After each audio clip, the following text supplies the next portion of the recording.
Okay, it's the top of the hour, so I would like to welcome everyone to the LRIG Philadelphia Science Webinar. My name is Lorena Kalal, and I'm at GlaxoSmithKline at the Collegeville, Pennsylvania site.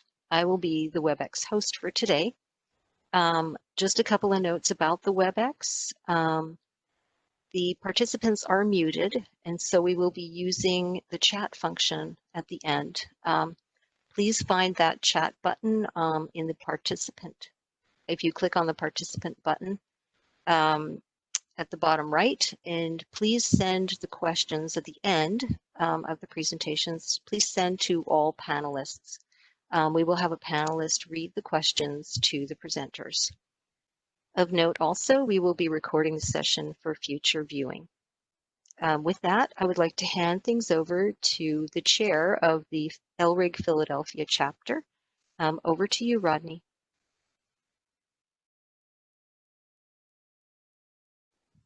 So I'd like to welcome you to LRIG Philadelphia's inaugural virtual scientific meetings. I'm Dr. Rodney Bednar, the chair of the board of the Philadelphia chapter of the Laboratory Research and Innovation Group. We're an all-volunteer organization, nonprofit. All our events are free to attend and open to all. To learn more about us, go to lrig.org. That's LRIG.org. Today's forum provides an opportunity for scientists to share their research and innovations with the global LRIG community. We hope you enjoy today's presentation and help us get the word out. If you are interested in presenting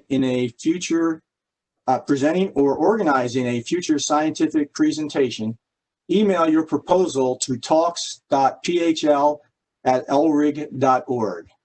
The PHL is abbreviation for Philly, so it's talks.philly, PHL@lrig.org. This initiative would not have been possible without the dedicated effort of a number of people, including Lorena, our host today, who organized our committee meetings and the WebEx learning curve. She is the host today. Ron is a co-host and has done invaluable contributions. Sharon deserves special notation. She has identified today's speakers and organized today's presentations, and she will now introduce today's speakers. Thank you, Rodney. That's great. We have two amazing speakers, so I'm going to welcome them. Our first speaker is Sofia Kochiashvili. She's a senior scientist in the small molecule high-throughput automation group at GlaxoSmithKline in Kochiashvili. She has been a member of the team since 2017 and concentrates on applying automation to accelerate early phase drug development. She has a background in biology and chemistry. Our second speaker is James Thomas. He is an investigator in the small molecule high-throughput automation group. Sofia and James are teammates. He has been a member of the team since 2018, and he also concentrates on applying automation to accelerate early phase drug development.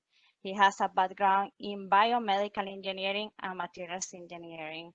Please, Sofia, go ahead and start your presentation.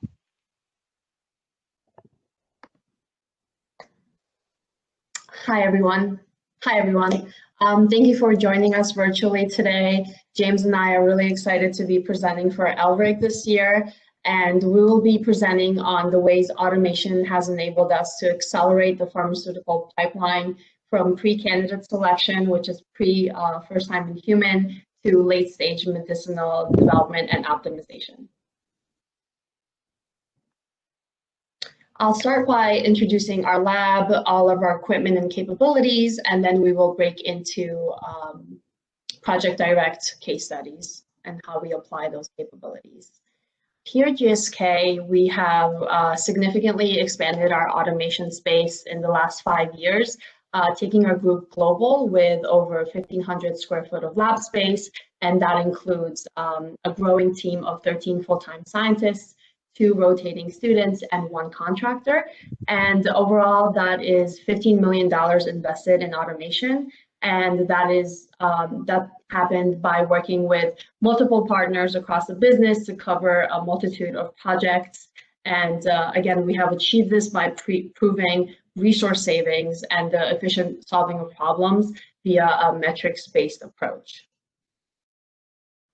Again, we like the metrics-based approach because our numbers don't lie, and we can really track our progress and our growth, productivity, and we are proud to have built a credible lab, supporting over 180 projects, over 900 work packages, again, all from different areas from the business, from early stage to late stage development, collaborating with a multitude of business partners and delivering over 90,000 quality experiments, which further drives that innovation by establishing trust in our data, our lab, and most importantly, in our automation. I've mentioned that the big driving force behind our continuously expanding automation space is the fact that we work with a multitude of business partners across the organization. And this is just a great breakdown of what our workload looks like. And these numbers are constantly changing. But the message I want to get across here is that a majority of our time and effort really goes into applying automation to a wide range of workflows. So we identify areas in the business that could be improved, accelerated, made more efficient, where we could cut down on resources. And we have been focusing on accelerating the early phase development space specifically. And we know from your solubility screens, we can do by relevant pH solubility formulation to stability screens to more complex experimentation such as kinetic studies, DOE studies, and so on. Our portfolio keeps growing. And then that is what is really going to drive that impact and that growth of automation in the industry. Now getting into all the fun stuff and why we're all here today is the instrumentation that really allow us to design, execute, and get all of these experiments in a high throughput manner to efficiently solve the problems. Starting off with liquid handling, we have multiple liquid handling systems in our lab, and each are optimized for specific dispenses. What I love about all these systems, again, they're all very flexible and customizable for your needs and for your experimentational needs, really. So we have our Felix, which is a benchtop robot, and it's flexible because you can dispense from one-to-one liquid dispense, and you can do many-to-many. So just like the Nimbus, for example, you can do a 96 well to a 96 well liquid transfer, and we have optimized to use that with things like stamp dilutions and filtrations and things like that. And that is great because it could do filtration and dilution of 96 wells at the same time in basically under 2 minutes. And because it is so quick and efficient, it is great. It could be used for things like aqueous, organic, and viscous liquid transfers. And then we have our Andrews. We have a few in our lab, actually. They're very compact and simple. They have a built-in camera that scans QR codes, so it basically trains itself and it knows which vial configuration is being set up on deck. And it uses calibrated calibrated micropipettes to do liquid transfer. And this is great for things like creating buffer stock solutions or even HPLC method development and so on and so forth. And one common thing that all of these platforms share is that they're very user-friendly, so they could be used as walk-up systems as well. Moving on to solid handling. Solid handling, I think we could all agree, really creates the biggest bottleneck in sample preparation, especially when we're dealing with a lot of samples. So having not only a good solid handling system, but a wide range of systems with different dispensing mechanisms is really crucial for a high throughput lab, perhaps the most important. So we have acquired a few great systems in our lab over the years, starting with our Quantos QB5. It works with a carousel, and you can put a range of vial sizes to dispense straight into the vials. It functions with the traditional dosing hopperhead, and you can actually dispense straight into capsules for this. And we have leveraged this platform for some of our clinical studies here at GSK, where we have significantly cut down the time it takes to get capsules from clinic to patient, which was very impactful. And then we have the QX96, another Mettler-Toledo system. I believe it's marketed as Cronect currently. And this is a many-to-many solid dispense. So our platform, we can put up to 24 different solids on deck at the same time. So if you wanted to dispense 24 solids or up to 24 solids within one go, you could do that. And again, you can use different vial sizes for that as well. Then we get into our ChemSpeed vial, which is a very unique system. And the ChemSpeed vial steps away from the traditional powder hopper configuration, and it uses glass capillaries for sub-milligram dispenses. And it comes with different size glass capillaries, which you can optimize for different APIs depending on how much you'd like to dispense and the characteristics of your API. And the great thing about this is, when you're dealing with sub-milligram dispenses, you want to have confidence in your dispense weight, the accuracy, and it actually has 2 overhead balances and an on-deck Mettler-Toledo balance as well. And another great thing about this platform is that it also has the traditional hoppers on deck, so you could use those for larger dispenses as well. And overall, the focus of all these systems is to use minimal API. And I will be highlighting this a few times throughout my talk because it is important. This is an important message, if not necessary, especially in the early phase where we just don't have that much material to work with to begin with. And our goal with all of automation really is to maximize that design space and output while minimizing the resources needed to paint that larger picture. So these platforms really allow us to do so. And now that we've covered the basics of automation, you could say, the liquid and the solid addition, we go into we pull it all together with our multifunctional platform. And while for most solid dispenses and liquid dispenses we would run with the other standalone robots that I just discussed, the unchained core module systems, the CM3s, are really the core of our automation here at GSK. With all sample preparation capabilities on deck, they really give us the flexibility to design our experiments according to specific project needs. So we'll work with our customers and other scientists to identify problems and really tailor all of those studies to their project. And that really steps away from a one-size-fits-all approach.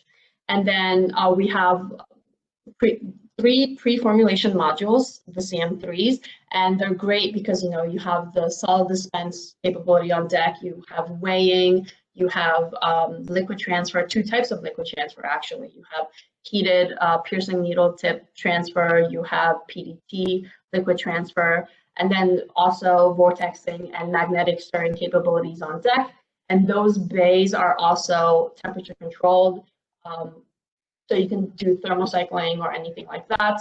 And again, these systems are great because they're very configurable, so you can switch out any of the arms or modules as needed.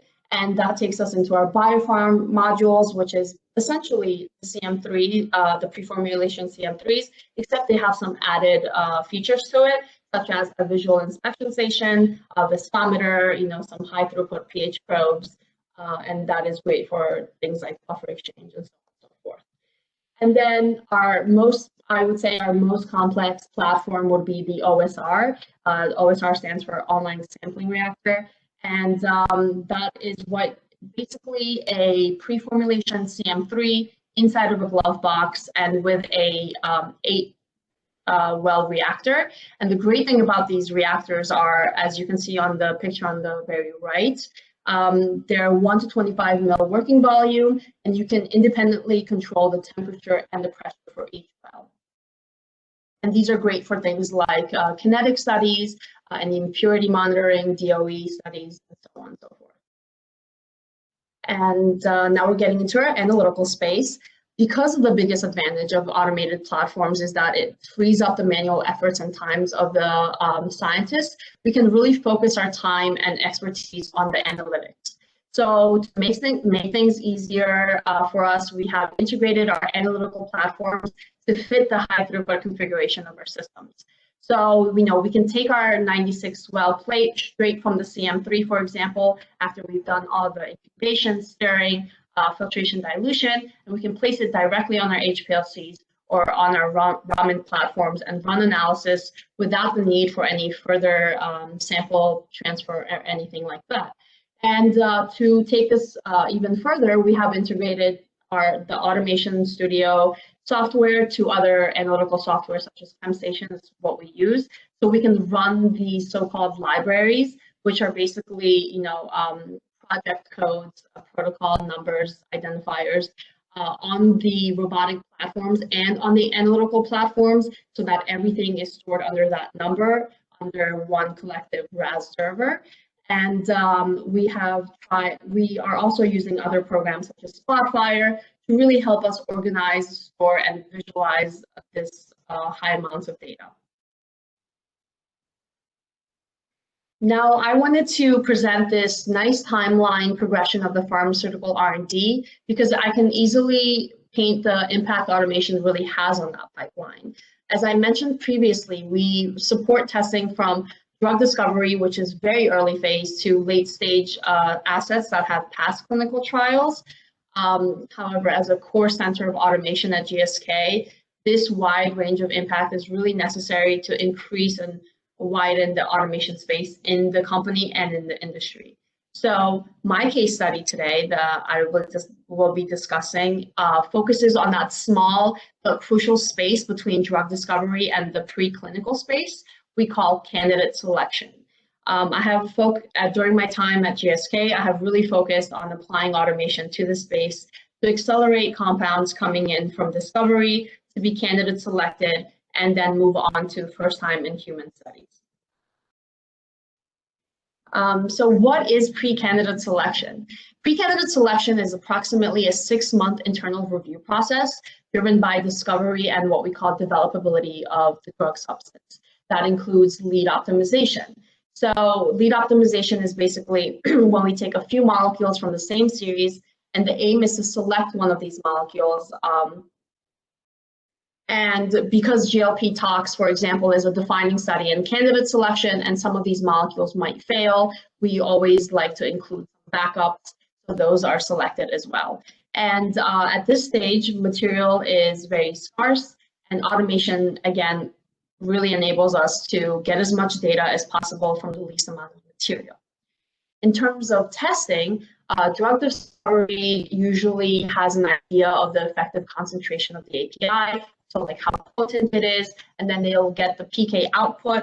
And from that data, we can really predict which molecules are going to hit that dosing interval target. So if it's for a suspension, we want a highly crystalline compound with a high melting point that in turn will have low solubility and will not convert during the manufacturing process. And these are just the types of things that we're trying to balance and think about during this stage. And this is why we do these types of testing. So things like solubility, solid solution state stability, and photostability. Because the aim for all these studies is to make the best informed decisions earlier on in development using the minimal amounts of API and really guide the project team towards the right direction in how to mitigate some of these CMC risks associated with these compounds. And from what I will be talking about specifically, I deal with a lot of long-acting injectable formulations, and then with that in parallel, we usually do oral dosage form testing as well. And the impact with that is that a single scientist can run over 1,400 experiments with a very quick turnaround time of 1 week per, let's say, 100 to 200 experiments. And that includes the planning, sample prep, execution, and analysis and reporting of all of that data. And this, in turn, really leads to that acceleration of the pre-candidate selection phase. So we start with the formulation solubility. So we'll work with our customers, work with other scientists, and the project lead usually identifies some excipients and some buffers that they'd like to test. And then we'll make these, we'll usually test them in the concentration gradients. So solubility will be carried out by adding pre-made buffer stock solutions to pre-dispensed API in a 96-well format. So for example, we'll use the QX96 to dispense our API into a 96-well plate. And while that's going in parallel at the same time, we can use the Andrew to make our pre-made buffer stock solutions. And once both of them are done, we can use any of the liquid transferring platforms to add those pre-made stocks in different gradient concentrations to our plate. Then we'll use the CM3 to incubate at a specific temperature for a time, mixed or vortex or whatever's necessary. And then we'll analyze by HPLC at the end after we do our filtration and dilution by the Nimbus. So, we kind of pull from different platforms to run each study. And that's a great thing about having a flexible robots that you can kind of go back and forth between some of them. So usually for long-acting injectables, we're aiming for 20 to 30 microgram per ml solubility target. And that's because, so what we see here in this map is that we want to see what effect these polymers have on the solubility of the API. And if a surfactant really increases solubility too much, that might indicate poor physical stability, and that increases the chances of Oswald ripening, and those will probably not be used. So this heat map kind of quickly lets us identify what hits our target and what's either too high of solubility or too low. And again, if we're working with a suspension, we want to see solubility low enough so that you don't have stability issues down the line, and this really narrows down the design space. And then on the right, as I mentioned, we in parallel will do the oral formulation studies. So we'll test solubility in different pH, in a range of pH buffers, and simulated and test body fluids, so that we can predict how the API is going to kind of behave in vivo. And then this, for example, we have higher solubility in simulated intestinal fluid, which indicates that the drug's probably not going to crash out in the intestine, which is a good sign. Moving on to stability, photostability, aka maybe you can call it the shelf life of the API in solid form and in solution form. So the way we carry this out, we'll use one of our platforms to dose our API into vials, and then we'll stress it in a light box according to different ICH guidelines. And then after that, we will use HPLC stability indicator analysis to identify any potential degradants. So we can follow up these experiments with any XRPD for any form changes or any mass spec analysis to really identify any of those degradants if we need to do so. And as we can see here, for example, while for this API, the neutral solution sample really stayed somewhat stable, the acidic and basic conditions demonstrated significant degradation with the highest ICH, which is a 24-hour stressing period. And that is not favorable. However, this instability is not the end of the world. It's just great to know this early on, because we can explore, we can take specific precautions during the storage and the packaging of this drug product. And finally, to complete the pre-candidate selection picture of the API behavior, we also conduct solution stability. So for example, if we're having a target therapeutic schedule based on efficacy data, for example, if we want to dose 100 milligrams and have to inject 1 to 2 mils, we have to be able to formulate the injectable to be up to 200 mg per mil.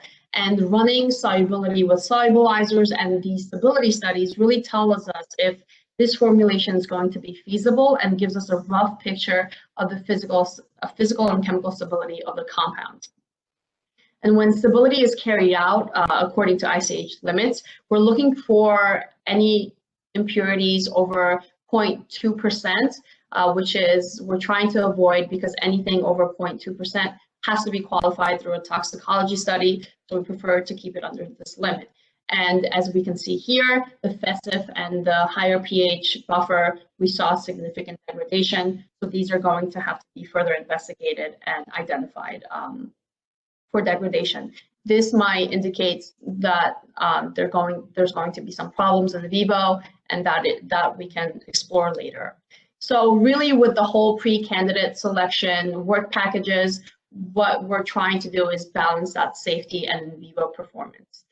And again, just to relay the message that this data really allows us to make the best informed decisions on development early on. And after the molecule has been candidate selected, then we get into a larger review space where we form a development and a clinical team that really get the molecule ready for first time in the drug substance ready for first time in human. This data combined paints a great pre-candidate selection picture of, again, the API chemical and physical characteristics.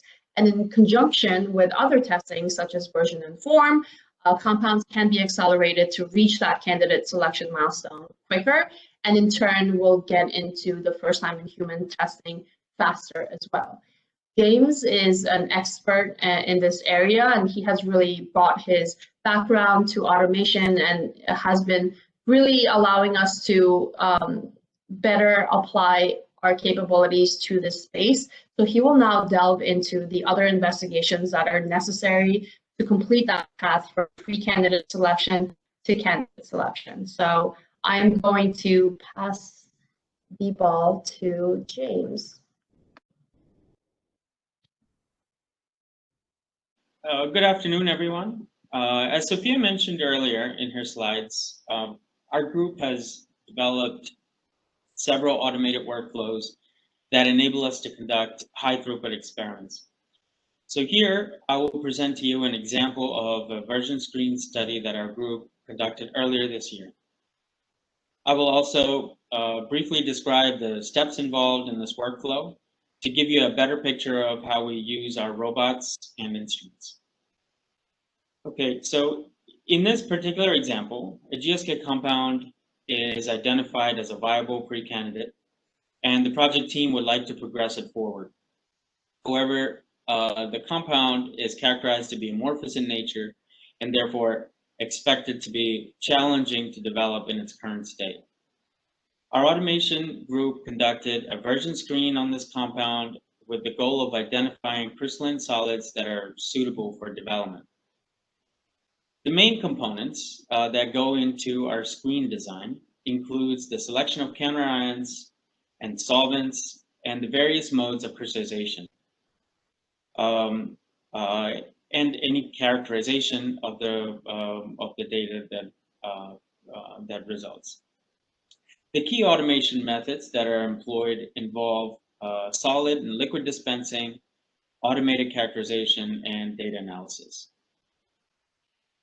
So identifying and characterizing a developable crystal is paramount to the development of the compound.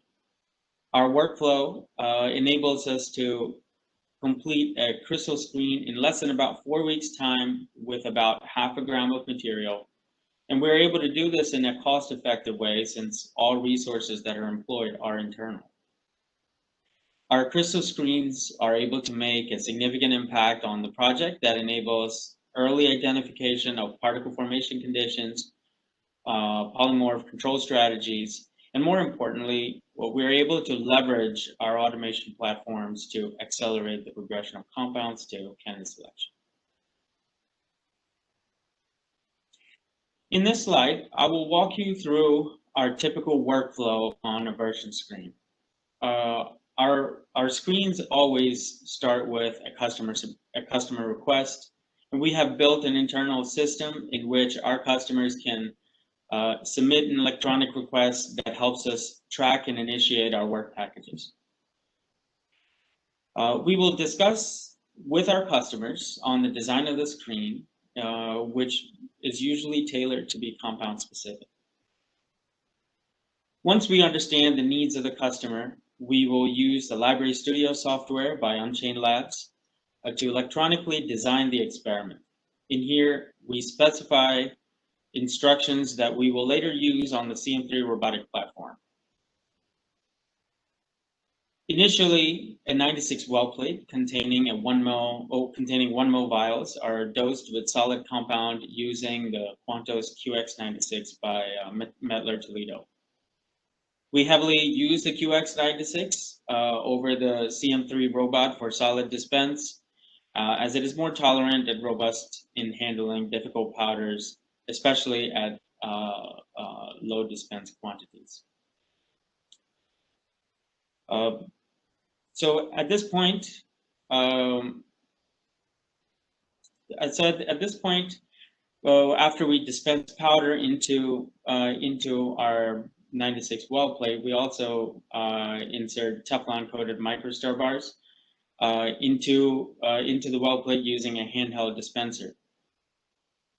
And we take it over at this point to the Nimbus, the Hamilton Nimbus, which is a 96 well liquid pipette dispenser. And with this instrument, we're able to dispense the desired amount of counter-ion solutions into our 96 well plate that we previously dosed with solid compound.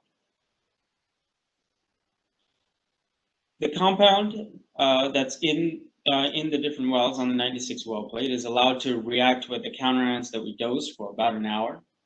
And then we take the plate over to the Genevac to evaporate all the liquid from the source plate. We will then take the source plate to the CM3 robot, and we will use the Automation Studio software from Unchained Labs to execute the instructions that we previously specified in our experimental design in Library Studio. So here, the CM3 will dispense the desired solvents into the appropriate wells in our source plate. The appropriate wells, the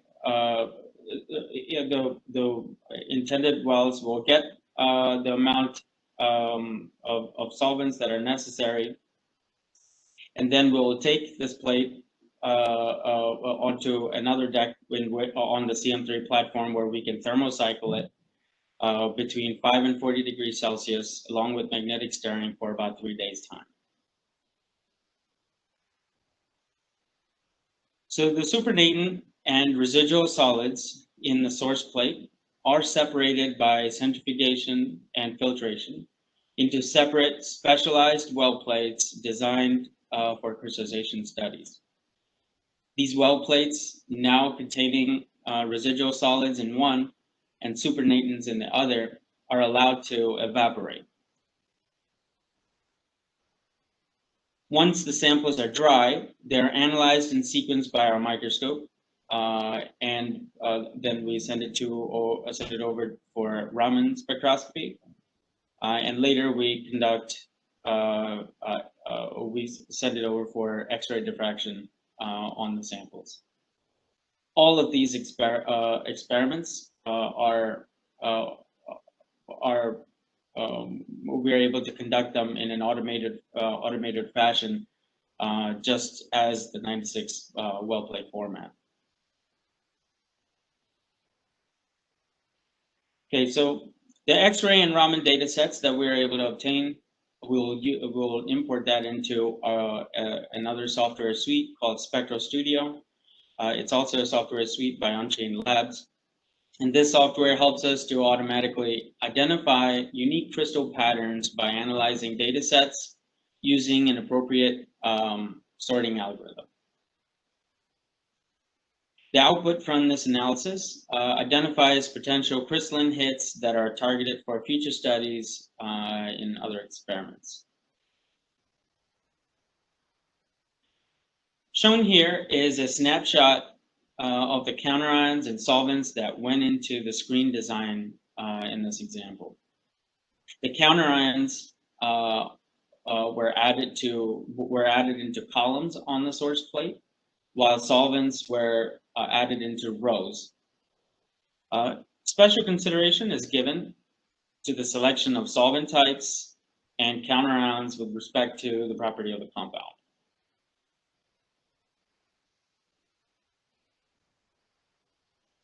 This slide shows a snapshot of the analysis by SpectraStudio on the X-ray dataset for the residual solids. Similar patterns are automatically grouped into unique colors and help to quickly identify unique polymorphs. The SpectraStudio software by Unchained conveniently helps us to import this large data set into a database, and that database helps us to keep all of our automated data organized in an easily accessible manner. Similarly, this is a snapshot of the X-ray analysis on the solids that were crystallized from the filtered supernatant solutions upon evaporation.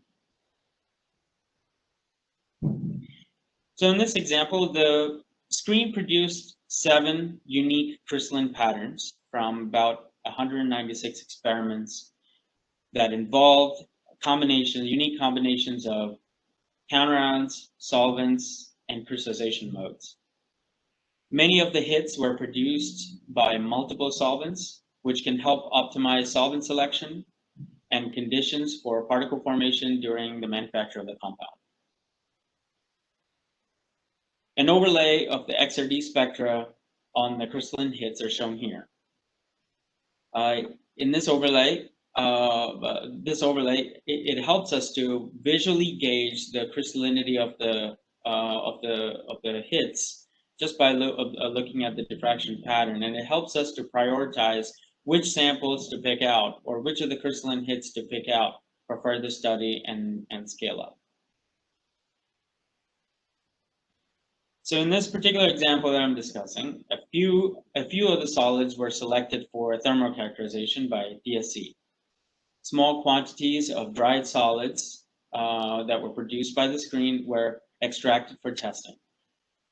The DSC plots are shown on the right here for 3 of the salts that were identified, 3 crystalline salts. The diethylamine salt showed multiple endothermic features, suggesting that there may be polymorphic complexity with the sample. And DSC on the potassium salt revealed a large endothermic feature, suggesting possible desolvation. The glutamine salt revealed a single endotherm, suggesting an apparent melt. Thermal data on the crystalline solids from the screen can provide significant insight into the properties and complexity of the material. So in this manner, considering all data set together, we're able to quickly identify the best solids to scale up and for additional characterization such as solubility, stability, and perhaps a polymorphic screen on the identified salts if necessary. So at this point, I'm going to hand the mic over to Sofia to go through the next 2 closing slides. Thank you, James. So for the conclusion, everything we've talked about with this, accelerating the pipeline, the take-home message that we really want everyone to take away from this is that you can really customize your automation. You can make it flexible to fit your experimental needs, to efficiently solve problems in the lab.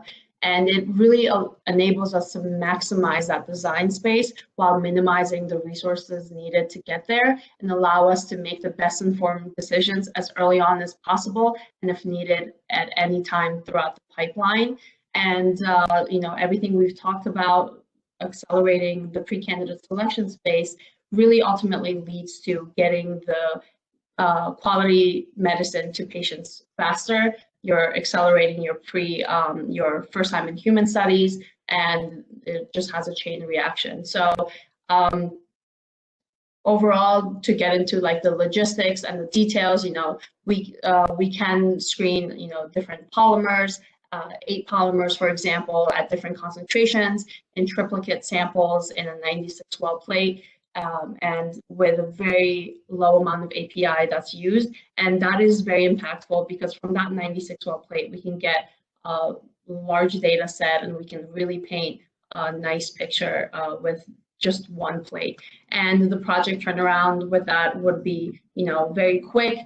Again, because we're not spending most of our time and efforts on sample preparation, but more so on analysis and really getting whatever we wanted to out of that data. And this allows us to identify any CMC challenges and risks early on, so we can better be prepared on how to handle the drug substance and drug product and make quality medicine, which is why we do what we do every day. So thank you all for joining us today. We would like to acknowledge our team members. James, if you'd like to go to our last slide. Thank you for our great team. Everyone, has their diverse backgrounds and really brings their own unique perspective to what we do every day. And I'd like to thank each and every one of them and our business partners across the business. And with that, I'll conclude our talk, and we'll open the floor up for questions. So thank you for joining. Thank you, Sofia and James. Great presentation. So I am looking at our questions. We have a really good response. So I will start with the first question. What is your view on the current state of lab logistics related to automation with robots manipulator arms? Things like a pivot fill. What do you guys think? James, do you want to jump in on this one? Yeah, sure. So, one of the platforms used heavily is the CM3 platform by Unchained Labs, and the robotic arms that are on it are able to handle a wide variety of objects, and I mean it can handle vials of different sizes, pick up plates. It is able to move with precision and know its position. We're able to program the position and the types of objects that it needs to handle. And given our experience on that system, it seems like the robotic arm works pretty well. We don't usually run into much issues with the arm. So in terms of handling robotic arms, handling your experiment, I think at a pretty good state with the current tech, and it's only going to improve as we go further, as more and more companies will built-in sensors into their arms so that the arm could be more smart. I hope that answers your questions. If not, you can ask me again. Okay, excellent. Thank you, James. Yep. Next question. The transfer between units, and they're saying Quantus QX96 to Hamilton Nimbus, is it done by a chemist or via a robotic arm?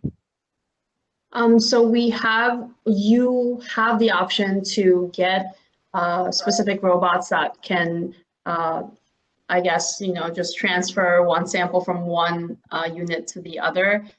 We just thought it would, for us right now, it's done by the chemist. So not everything is automated. We do still have some manual steps that need to be taken throughout our workflows. They're minimized, but things like transferring, your plate from one platform to the other, for right now, it's manual. It could be automated. We just have not found enough value in that at this point in our group to invest in that type of, I guess, robotic instrument. Excellent. Thank you, Sofia. Next question. Is the Nimbus stamping the 96 wall plate with continuous solutions with a 96 dip head? That's yes. Right. So, right. Okay. Yeah, so basically you can buy different configuration of heads for the Nimbus. Ours, for example, we found it would be most useful to get the 96 well head So you will, basically the Nimbus will pick up all 96 pipettes at the same time, and it will kind of stamp from one 96 well plate to the other 96 well plate.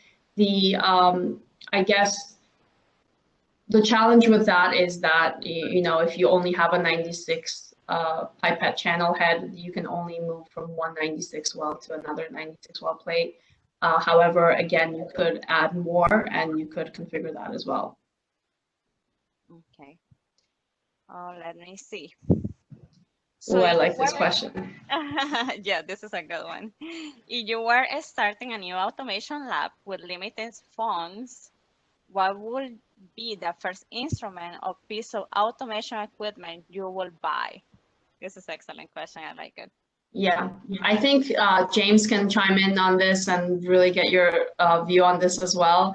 For me personally, again, if you're working with a large quantity of samples, solid dispensing would be number one, because as I mentioned, that really creates the biggest bottleneck, especially when you're, you know, trying to dispense sub-milligram to, you know, 1 milligram amounts of powder into vials. So I would say, you know, a great solid dispensing platform would really go a long way. So, you know, QX96 is a great one to start with. One, because it's very flexible. You can do different vials, different powder hoppers, and so many you can fit so many API on deck. And also because it's just so user friendly. So for someone who's just starting out in automation, you just won't be overwhelmed with any of the software or hardware aspects. It just has very little troubleshooting problems. So it's very user friendly, could be a walk-up system as well. So I think that would be what I would go with. I'm not sure about James. Okay, what about you, James? Yeah, so I absolutely agree with what Sharon said. But I guess if you asked what would be the equipment that you would first get, I guess that would really depend on your application. Right. And in most of our applications, it seems like we benefit a lot more from automating solid dispense over liquid dispense. And there are a fair number of situations where we would benefit in having liquid dispense over solid dispense if we had to pick between the two. So, you know, I guess I would take an approach where you're looking at, okay, how much FTE are you spending in a solid dispense or a liquid dispense? You know, with a liquid dispense, I guess in some ways you can use multi-channel pipette, but you can't readily get away with something like that with solid dispense. And like Sofia said, the QX96 from Mettler is an absolute workhorse, and it's able to do the job pretty well in terms of a solid dispense with a variety of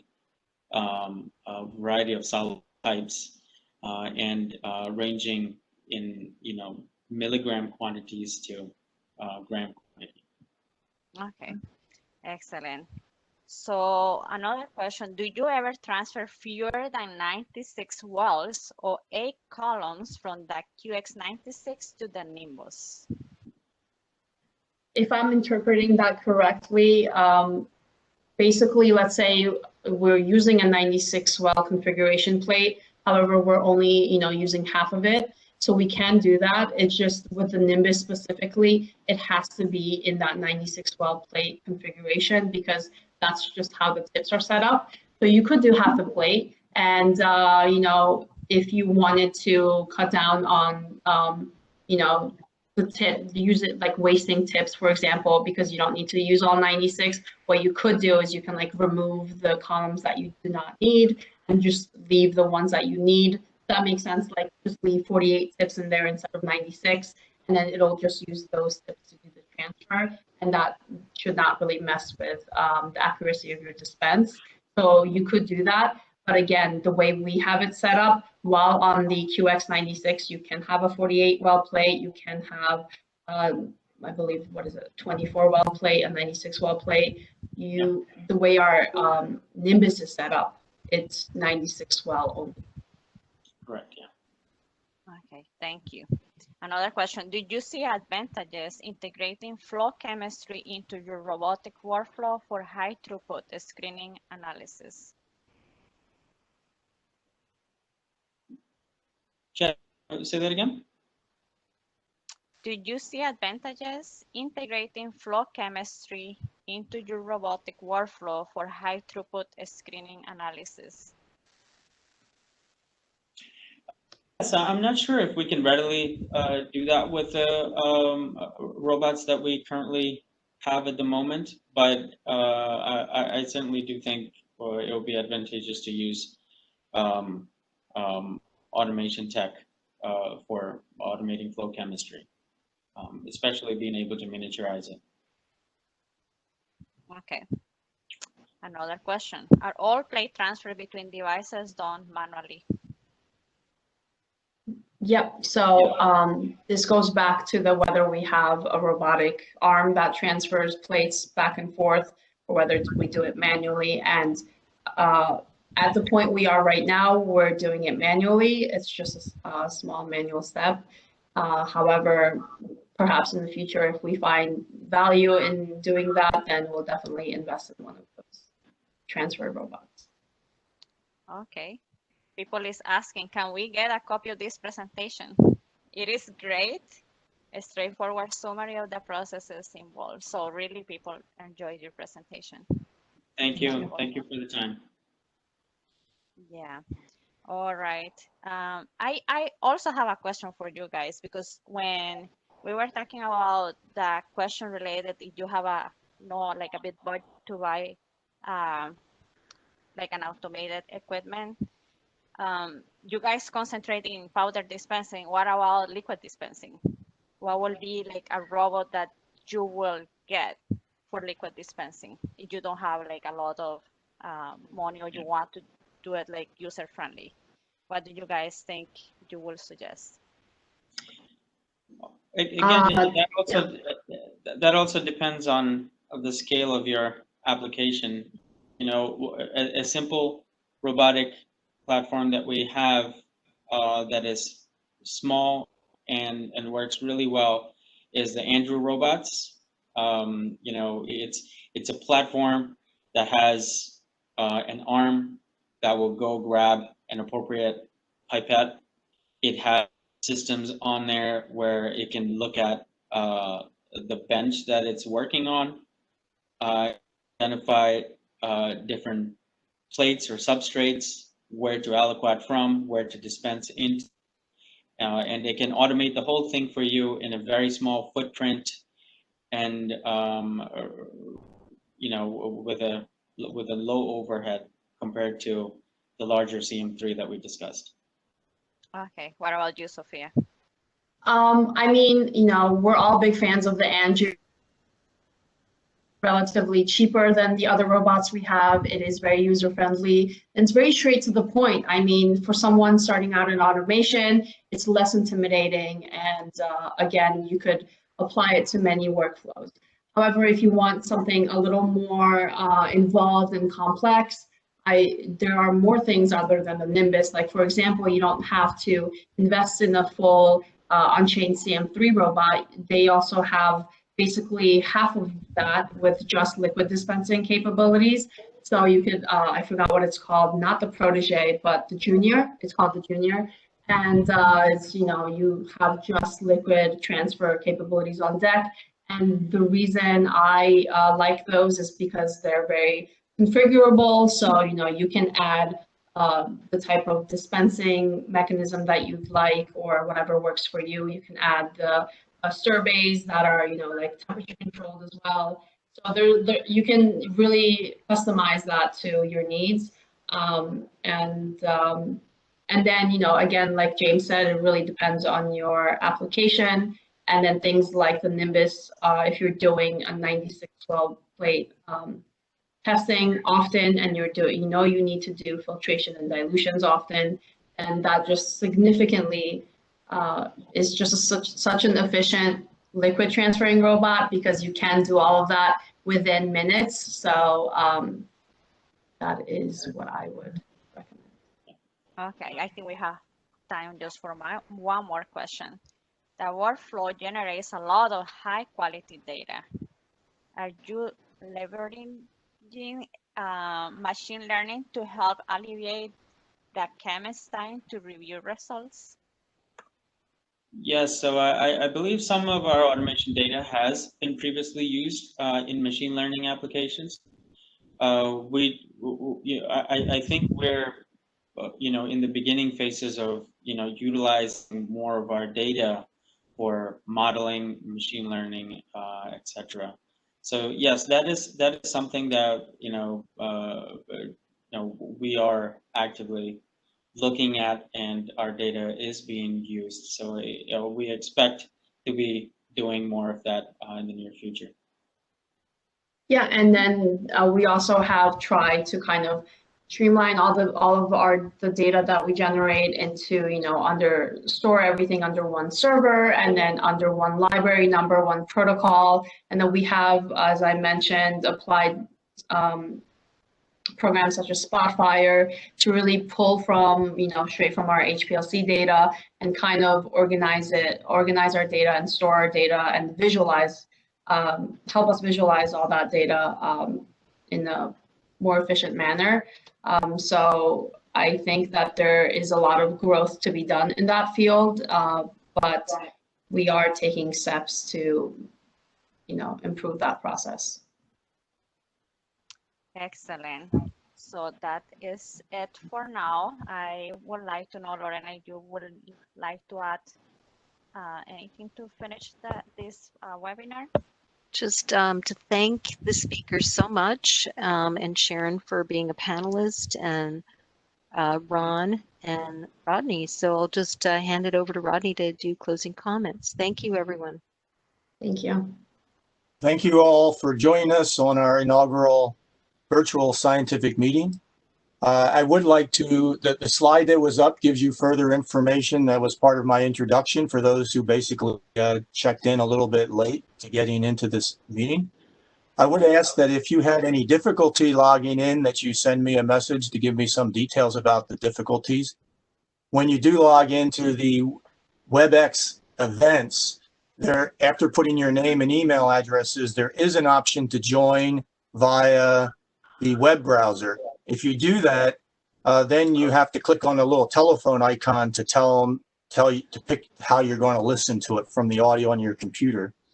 The other option is that it will download an extension onto your Chrome or your Edge or your Firefox browser, and then it will be very easy to join in the future. It also has an option where it downloads some kind of temporary file, and sometimes that file tends to hang. So anyway, those are some issues there. Let me know if you had any difficulties. We look forward to your participation in future events. If you're interested in making a presentation or organizing one, please send your proposal to talks.phl@lrig.org. Thank you very much, and thank you to Sofia and James for an excellent presentation, and to Lorena and Sharon for your contributions today. We'll sign off now. Thank you, everybody. Thank you.